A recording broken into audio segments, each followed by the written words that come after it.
va skyper entre Paris et la Bretagne. La la la la. La la la la la la la la. Vous avez compris donc que ce rendez-vous de Jeanne à distance va passer par Skype. Nous allons tenter de skyper. Pardon si nous avons quelques bruits, quelques sons, quelques ratés, mais on a les moyens de bord. Celui que je reçois aujourd'hui est enseignant, journaliste spécialisé dans le végétal et poète. Éric Costan, bonjour. Bonjour Jeanne. Quel est le point commun entre l'enseignant, le jardinier, entre guillemets, et le poète? Que ce que l'on sème va mettre du temps à éclore. Je crois que c'est vraiment la même chose. C'est-à-dire qu'on travaille dans un moment et on n'a pas de date butoir. On ne sait pas ce qu'il adviendra. On ne sait pas. Des fois, ça rate. Des fois, on y met du cœur, du savoir-faire, de l'expérience. Et puis, voilà pour les points communs. Et dans les trois cas, on attend. On attend, et on ne sait pas quand, on ne sait pas, et on ne sait pas ce que ça donnera. On ne sait pas ce que ça donnera. En tout cas, ça marche, ça fonctionnera. C'est sûr, c'est une obligation. Vous écrivez en légende d'une photo où des mains semblent se toucher les nuages, cours de dressage des nuages. Là, à Saint-Malo, nous les mutons en œufs, en neige, pour qu'ils aillent se poser comme des îles flottantes. Vous êtes dresseur de nuages en plus? Alors ça, c'est la blague. Hein. C'est ce qu'on appelle comme on dit, les jokes qui traînent depuis un poème. Depuis un poème. Alors comme j'ai pas de mémoire, je vais avoir du mal, même s'il fait que 3 lignes, mais en gros, je suis pas musicien, donc je rends la commande des vents, jeu de mots avec les instruments à vent, et je vais me contenter de dresser les nuages. Et puis depuis, on m'appelle dresseur de nuages. C'est génial. C'est sympathique. Oui. L'écriture. Donc là, la photo avait permis de ressortir ce petit jeu, quoi. Vous avez une écriture entre fiction et réalité, et vous aimez la fiction. La fiction, est-ce que c'est de l'anti-réalité? Ou bien la fiction, c'est une façon d'imaginer les choses, c'est de l'imaginaire? Ce sont les deux.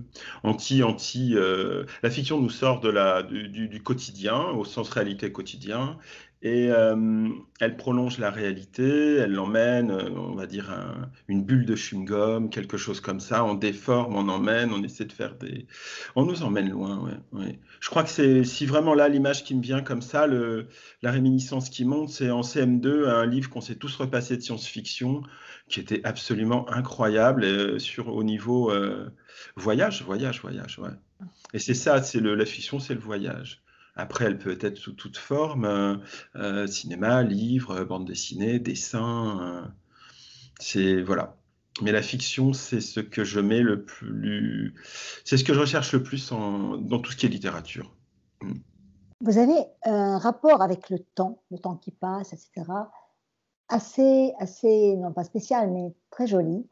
Je l'ai retrouvé dans votre premier recueil, La seule réponse est demain, qui est aux éditions La Centaurée, et je le retrouve dans ce recueil-là, Le Val sans retour aux éditions Douro, qui est très joliment d'ailleurs préfacé par Jean-François Saint-Longue, et qui dit de vous justement une évasion à moi, un ailleurs, un souffle poétique qui va de la métaphore à la métamorphose. Et cette marche du temps, chez Éric Costan, elle est en langueur, comme une marche vers un mystère, un secret.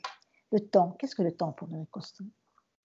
Le temps, quelque chose à maîtriser, mais dont il faut oui, à maîtriser. Bon, de toute façon, on n'a pas de prise, donc on va pas se laisser avoir par cette chose immatérielle, par ce flux immatériel, et je crois que une des portes de la sagesse est là. On va vivre la journée, on va vivre dans l'instant présent, tout en ayant conscience. Hein, c'est pas de l'abandon, et on n'a pas de prise. Et on va attendre. Donc c'est pour ça qu'on fait bien les choses aujourd'hui, mais on va pas Bon, on est tous stressés, on a tous des fois été, mais on sait que, enfin moi personnellement, je ne trouve pas de dénouement dans l'instant. Je sais pas faire, je suis pas assez intelligent, organiser tout ce qu'on veut. Je suis pas magicien, je peux pas avoir le dénouement. Mais la réponse sera demain, c'est de tout, c'est obligé, c'est comme ça. De toute façon, on s'en sort tous. Et voilà. Après, c'est général, hein, on va l'appliquer à ce qu'on fait au travail, dans les loisirs, etc. Mais c'est surtout, j'ai un rapport au temps parce que j'étais sacrément hyperactif jeune et tout sortait tout de suite. Et donc forcément, il y a une réaction, il y a une balance quand on grandit et on fait contrepoids, hein. Donc on arrête ce tout de suite immédiat, sans stop. Oui, Voilà. on sent que vous prenez le temps du temps. Et c'est ça qui est très agréable. Il, il faut, c'est soit le bonus, soit le contrepoids, soit de ce défaut jeune qui fait que, voilà, la vie devient comme ça. Euh, dans vos recueils, il y a un personnage. Est-ce un personnage, plusieurs personnages, ou bien c'est Éric Costan, tout simplement? C'est le jeu qui est assumé en quelque sorte. Alors, il a assumé le jeu, il a assumé sans être jeu de Éric Costan. C'est un jeu complexe, forcément, il réagit avec mes émotions. Pour le reste, on ne sait pas à quoi il ressemble. C'est un personnage complètement fictif, hein. Oui. Mais oui, bien sûr, je lui glisse mes expériences, mes envies, mes désirs, mes émotions, mes dégoûts, etc., etc. Et puis, mais il est totalement fictif. Il est totalement fictif. Il est créé à partir de, voilà, une phrase prend de l'ampleur, devient poétique, et puis dans l'avancée, un personnage ne naît pas, on va le faire devenir ainsi, on va lui donner ça, et il va se transformer. Mais on ne sait jamais. En tout cas, il n'est pas écrit comme dans un roman avant. Il n'a pas ces types, il n'a rien. Mais on va retrouver des caractéristiques forcément tout au long des poèmes, qui sont tous fictifs. Alors, je trouve ça assez... Enfin, souvent en poésie, c'est une responsabilité, en poésie ou ailleurs. Le jeu, surtout en poésie, déclenche chez vos lecteurs l'impression que il est arrivé quelque chose. Si vous avez un poème un peu nostalgique, c'est que vous êtes tragique. Enfin, ça déclenche un sentiment. Le jeu est un risque en quelque sorte. Et Oui, oui, oui. j'aime bien, vous êtes un homme tranquille, enfin, c'est ce que vous semblez être, je dirais, et on a l'impression parfois dans certains de vos poèmes que tout le monde s'agite comme s'il y avait une tragédie qui se jouait, alors que probablement vous avez pris votre petit déjeuner, tout allait bien. C'est la notion du poète, hein, pas seulement avec vous. Qu'en pensez-vous? Il faut de la tragédie, il faut du comique, tout ça, ça fait des drames. Il faut créer de la littérature, enfin, du mot du poème, hein. Voilà. C'est comme ça, il faut créer ça. Après, les mots font remonter des situations que j'ai vécues. J'ai vécu des tragédies, j'ai vécu du comique, j'ai vécu comme tout le monde. Et voilà, c'est le mot qui fait réminiscence, c'est le cliché de la Madeleine, qui fait par un mot, par une sensation qui arrive, remonter quelque chose qu'on va pouvoir exploiter. Et voici comment ça fonctionne. C'est sûr que je peux très bien aussi, dans l'humeur d'un jour, faire un texte triste. Mais voilà, enfin, c'est pas ce qui se passe aujourd'hui. C'est la remontée à l'instant sur un mot, puisque je ne sais jamais quand je commence un texte ce qui va se passer, hein. On commence avec un mot, une phrase, et puis il peut y avoir une fulgurance, il peut y avoir une improvisation. Il y a toujours un peu de travail ou beaucoup de travail. Mais on ne sait jamais, la constante, c'est ça, on ne sait jamais ce qui va arriver. Je ne sais jamais ce que je vais écrire. Et je ne sais jamais comment ce que j'ai écrit va être pris par les lecteurs, puisque on me renvoie après. Enfin, les mots sont. Il y a une multiplicité, voilà, les sens sont. Le sens du texte est complètement ouvert. Ça c'est une volonté, hein, de ne pas faire. Éric, est-ce que vous vous souvenez de ce qu'il y a dans vos livres une fois que vous avez écrit? Dans mes livres, oui, plus ou moins, puisque je les ai vraiment travaillés pour qu'ils ne soient pas que des compilations. Je sais à peu près ce qu'il y a, puisque je ne peux pas réciter un de mes poèmes, enfin, je ne peux pas réciter, j'ai pas de mémoire. Et puis aussi, oui, j'oublie ce que j'ai écrit. Quand je retombe dessus, je le reconnais, c'est mon enfant, mais, mais il y en a trop, il y en a trop. Et puis, je n'ai pas une mémoire, voilà. Puis, je fais de la place pour le reste, peut-être, je ne sais pas. Mais non, je peux pas. La Je me mémoire souviens. de l'encre, de dessin d'encre. Alors, il y a déjà ceux de Valérie Guévart et Armel Le Golvan, et parfois vous-même, je crois, vous dessinez aussi? Oh non, quand je dessine, il pleut aussi. Il pleut aussi? Ah là là. Oui, oui, oui, oui, oui. C'est Bon. pour ça que je fais un effort sur le texte. Ah bon. Et les encres, pourquoi elles vous il y en a Alors, partout. C'est beau les d'ailleurs. encres, alors, bah, les encres, le premier livre, c'est une rencontre avec l'éditrice Valérie, qui en... Voilà, le style de ses encres me convenait parfaitement. Elle a tout de suite compris ce côté élévation dans le premier qui correspondait au texte. On va plutôt vers la hauteur, élévation, on ne va pas employer les grands mots. Bien sûr. J'ai trouvé tout de suite, dès sa deuxième proposition, que ça collait. Donc, elle avait compris, hein, elle avait fait beaucoup de travail sur ce recueil. Elle a travaillé, Valérie, sur ce recueil. Il était presque fini, mais elle a apporté sa touche, et dans le travail d'éditrice, et dans les dessins. Voilà, Voilà. celui-ci. On voit ce vers le haut. Qui correspond à, je ne vois pas dire, mais voilà. Et puis dans le deuxième, c'est une rencontre avec Armel qui, tout de suite, dès que je suis tombé sur Facebook, sur ses dessins, tout de suite quelque chose qui a accroché. Et puis après, voilà, on n'accroche pas. Vous aimez que vos poèmes soient avec une sorte de entre guillemets, «de légende» d'encre. Oui, oui, oui, oui, oui. Mais ça, Armelle a compris comment faire aussi, hein. Oui. Elle a compris, hein, puisqu'elle a dessiné dans un autre style. Mais je savais que ça allait avec. Il y avait quelque chose. Il y avait, voilà, et elle a très bien. Elle a réussi. Elle a vraiment réussi, hein. Elle a réussi à faire ce petit côté mystérieux, nature, tout en étant, voilà, tout en laissant la place au texte, ne pas l'illustrer pour coller dessus. Voilà, Voilà, c'est ça, ça. c'est très, Et très bien. il y avait Enfin, beaucoup Armelle est une excellente illustratrice sur des thèmes et des tons complètement différents. Donc, j'étais en confiance. un soir de demi-brume à l'ombre, un voyou qui ressemblait à mon amour, Apollinaire. Oui, j'ai pas mis la suite, oui. Rimbaud, Prince. La chanson, qu'est-ce qu'il y a comme lien entre ces 3? Parce qu'on retrouve souvent chez vous, des références à Rimbaud. Vous aimez Prince? Mhm. En fait, il faut que les phrases me touchent, mais pas au sens, pas émouvoir, enfin c'est une forme d'émotion. Il faut que la phrase soit une flèche Rebondissement. qui rentre, Ouais. hein, et qui crée quelque chose qui déclenche. Alors après, chaque phrase est différente, on ne peut pas donner un type, mais c'est vrai que ce début-là d'Apollinaire, hein, avec et à la fin de Zone, je crois, c'est pareil, quand il balance Soleil coup coupé, ce sont des phrases qui touchent ça.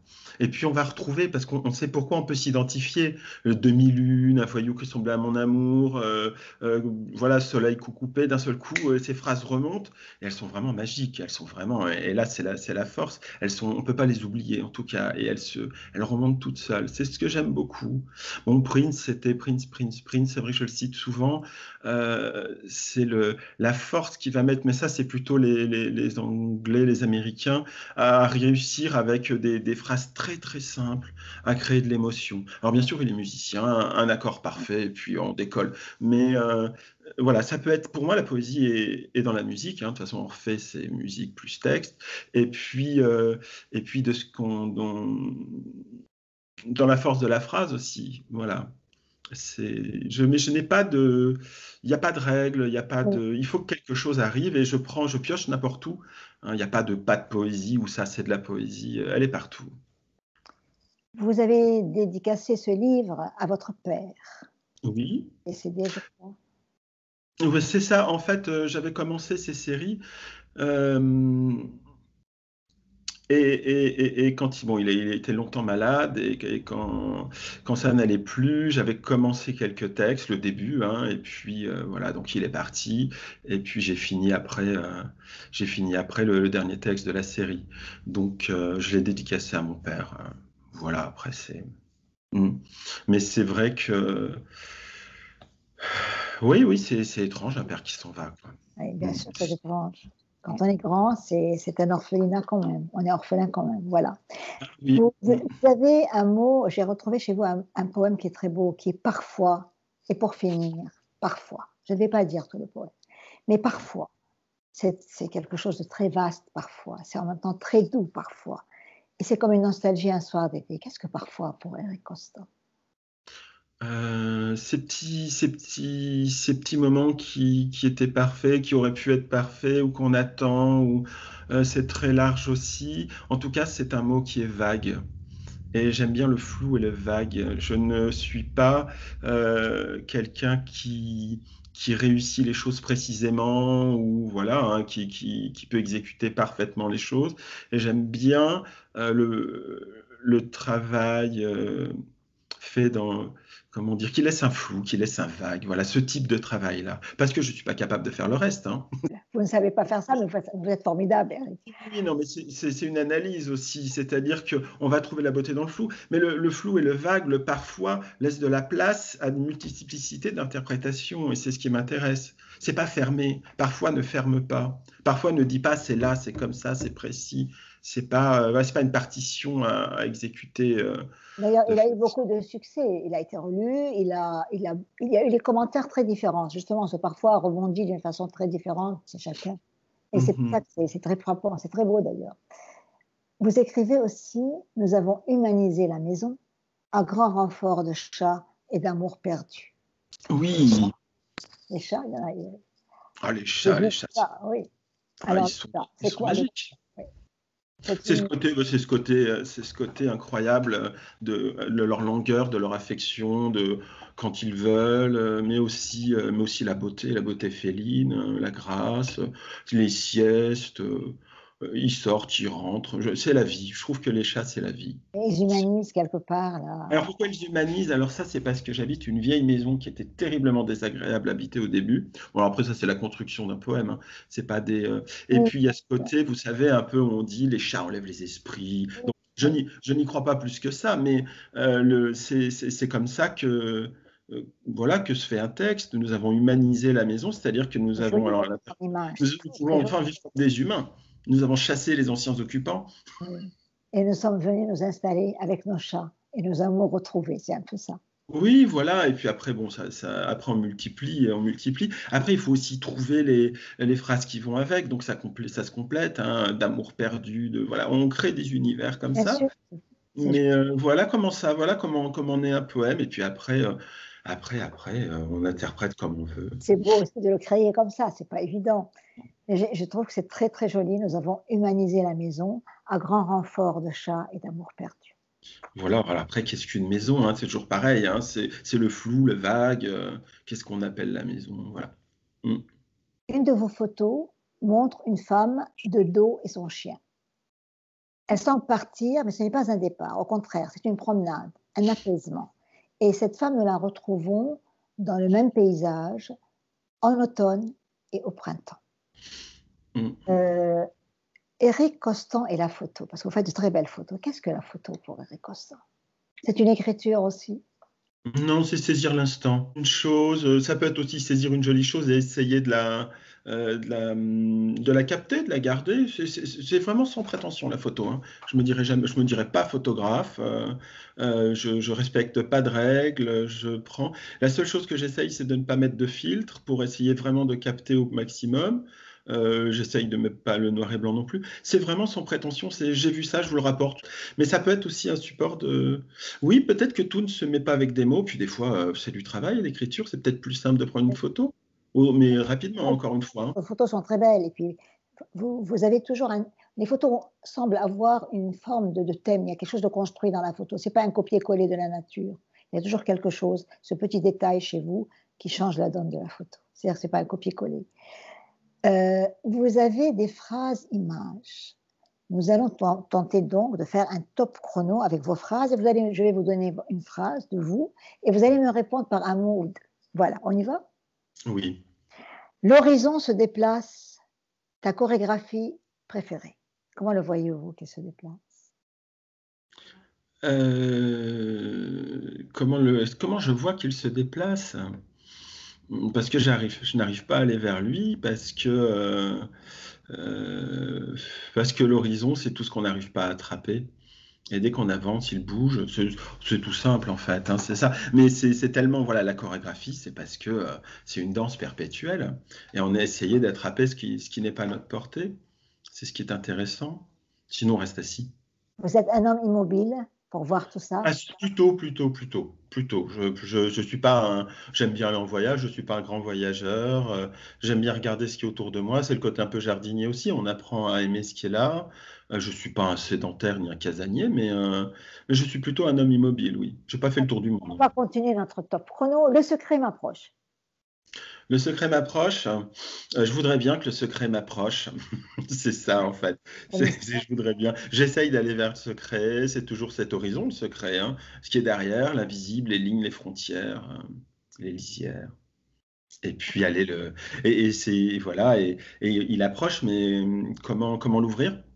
Où est la clé? Etc. Attache-moi à l'ombre du halo de lune, je crois que je suis fou. Alors j'avais le choix entre les cordes et attaché et le fou. Vous êtes fou, Eric? Fou, non. Après, oui, forcément, grain de folie, peut-être un peu plus que grain de folie. Après, fou. J'ai dû toujours l'être un peu parce que j'ai jamais été très grégaire. Enfin, j'ai jamais été. Donc, je suis toujours un peu sur la marge, mais je suis pas fou. Non. Et justement, et justement, euh, mon écriture n'est pas l'écriture de quelqu'un en marge, de quelqu'un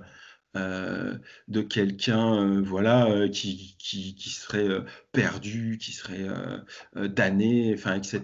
Mais bon, et ce personnage, ce jeu inventé, cette fiction, il est quand même un peu plus sympa quand il est fou, quand il est perdu, quand ça le déchire, quand voilà, il faut que ce soit un personnage. C'est comme la mythologie, quoi. C'est la fiction. Il faut des gens. Là, je pensais un peu à Ulysse, mais au lieu des sirènes, il est accroché au. Voilà, ce sont des petits flashs hein, quand j'écris. On enlève la phrase, on la garde, on la magnifie. Voilà. Je me sens posé là comme un enfant sans parents. Alors, j'ai bien pensé à ça, en fait. C'est vrai que comment dire? Euh, oui, une sorte de. Je me suis toujours senti un peu tout seul, quoi, tout seul, même côté parents. Mes parents m'ont aimé, hein, mais c'est pas la question. C'est Ça n'a rien à voir. je me sens posé là comme un enfant sans parents. Ouais, ouais. Mais c'est pas forcément les parents qui font entendre. C'est Non. peut-être beaucoup plus large. Mais je vais pas chercher d'explications plus, hein. C'est voilà, des fois je me sens seul. Et alors là, il y a un petit côté négatif dans la phrase, mais des fois c'est un grand plaisir aussi, hein. Non, c'est un C'est moment de belle solitude peut-être aussi. oui, puis j'ai besoin de ça en fait, mais et pour la création et pour être bien. Mais j'aimais bien cette phrase et puis elle vient d'un spiritual, donc elle a quand même un sacré fond quoi. Elle doit être un peu universelle, je pense. Peut-être que ça me rattache aux autres humains, hein, si c'est dans une chanson. Mm. Yes. C'est un pays sans rossignol. Alors là, Ah.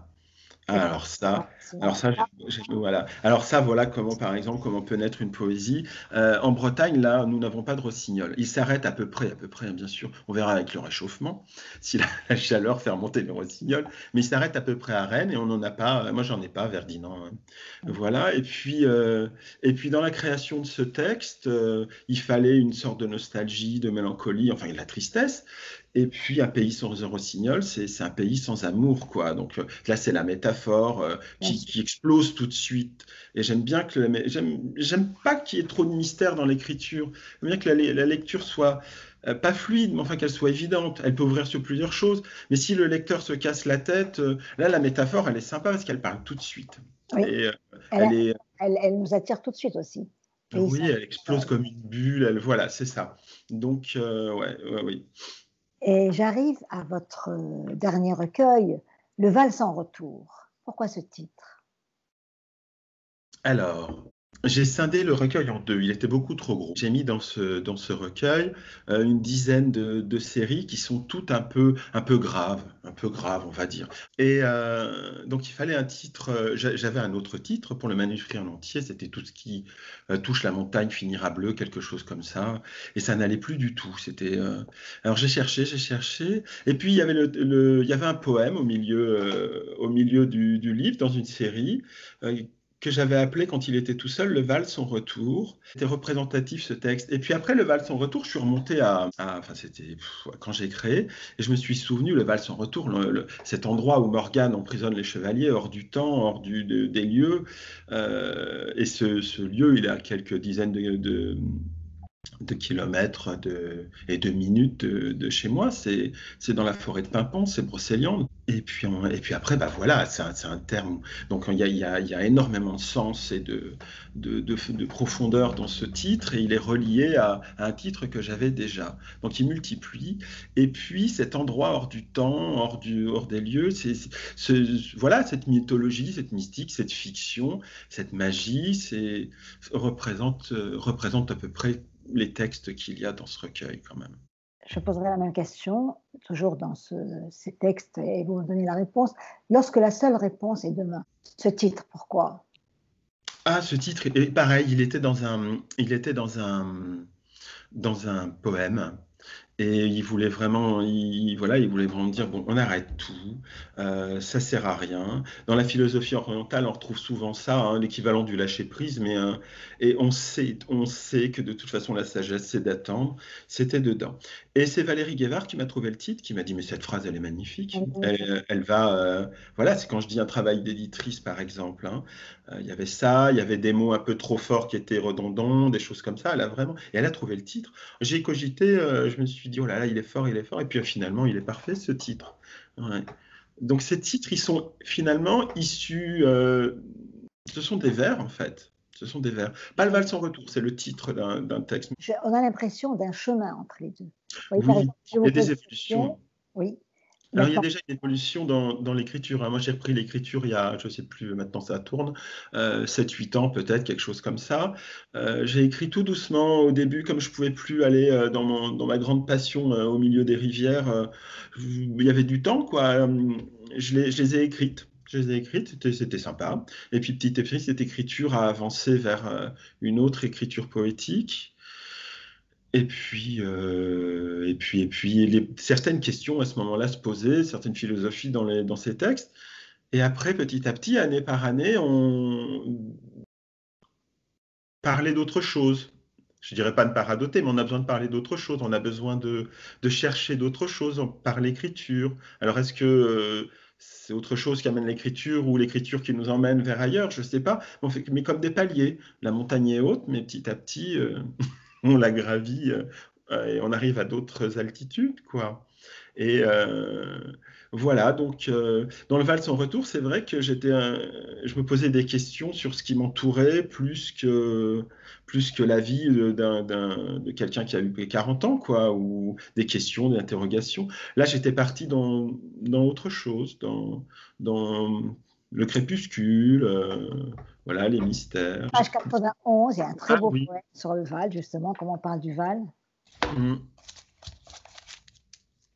Alors ce poème, c'est intéressant parce que je peux déjà vous dire comment il est né, parce que je ne Oui. dis pas pour tous. Je me promenais, tout comme toujours avec mon chien, le long de ma rivière et de mon marais, et j'avais écrit un texte où Barbara attend Pierre.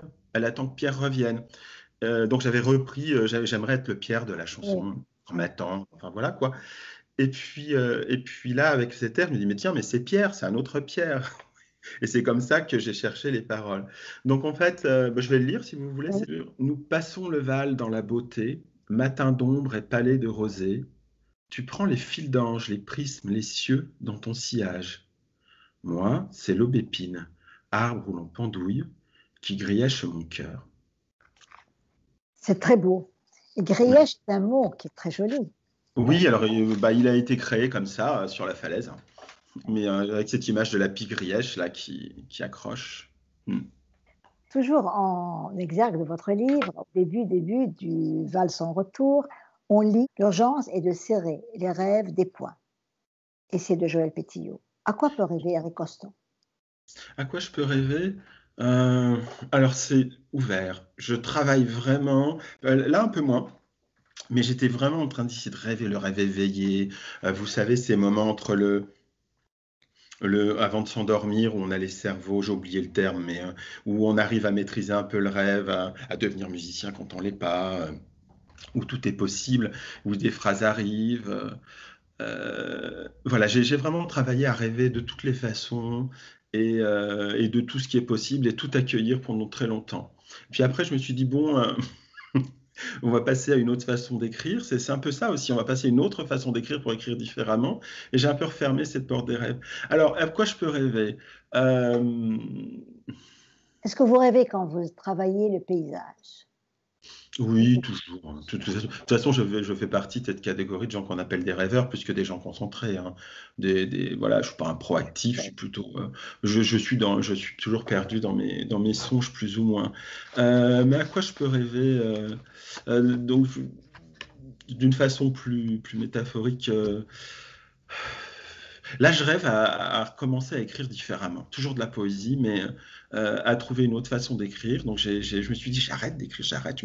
Les phrases passent et puis je les laisse passer pour pouvoir écrire différemment et écrire sur d'autres propos. Donc, voilà de quoi je rêve, parce que ça me plaît quand même énormément, cette écriture poétique et d'être dans la poésie. À quoi je rêve? Je rêve que demain soit sympa, que la pandémie s'arrête, toutes ces choses-là, comme tout le monde. C'est Oui. juste quand je me mets à écrire qu'il se passe quelque chose d'assez incroyable et d'assez spécifique peut-être à Éric Costan. Mais sinon, je rêve comme tout le monde. Je rêve de. Après, voilà, après j'ai mes goûts, je rêve de jardin, je rêve de torrents, je rêve de bestioles, de sauvagines. Mais ça, c'est moi. Mais je rêve aussi. Alors j'y pensais. Alors que là, tout le monde va vouloir aller. Comment dire, l'exotisme, ce serait la Bretagne ou aller ailleurs. Moi, mon rêve, là, maintenant, c'est d'aller en ville un peu. Oui. C'est voilà, c'est un peu ça. Je rêve de. Non, non, mais c'est vrai, c'est rigolo parce que j'ai entendu il y a très longtemps un grand chef d'entreprise aux infos qui disait à 40 ans, je tendais ma pelouse et maintenant à 50, je ne veux faire que les musées. Je trouvais ça bizarre. Et puis Oui. en fait, je comprends ces évolutions. Voilà. Voilà, donc je rêve d'évolutions sympathiques. Mm. Et ces jeunes à qui vous tentez de donner un avenir avec eux, bien sûr, ils sont acteurs de leur propre avenir. Mes élèves, Oui, c'est ça.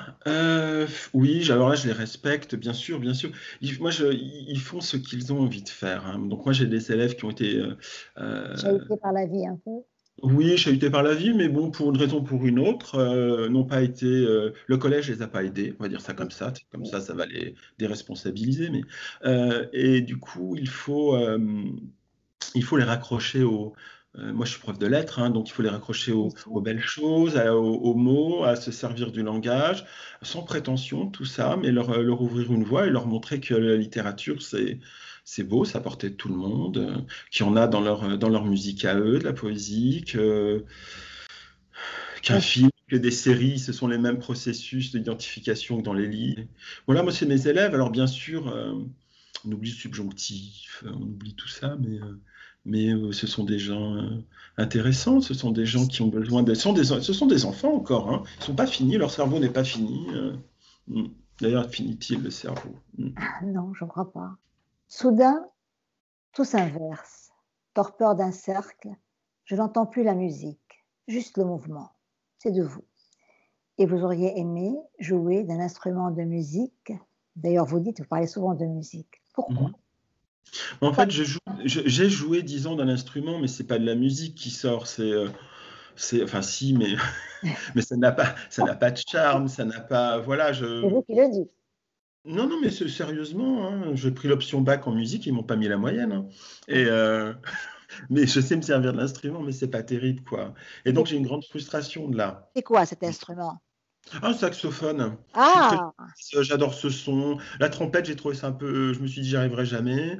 Mais voilà, moi, la musique m'a été révélée avec les grands du jazz, hein, Miles Davis, Coltrane, etc. Et, euh, et donc, bah oui, j'avais envie, donc j'avais envie de faire ça, oui, saxophone. Mais c'est pas si mal, hein, ça cache juste les oreilles à tout le monde au bout d'un moment, mais c'est pas ça, quoi. En fait, on fait plein de choses dans la vie, on fait plein de choses. Il y a des choses qu'on arrive plus ou moins, qu'on arrête. Je me suis un peu obstiné, mais voilà. C'est Mm. bien d'être obstiné, c'est bien. En tout cas, je trouve que notre rencontre aujourd'hui avec Skype, ça bougeotte un peu, la voix part un Oui. peu, c'est pas grave.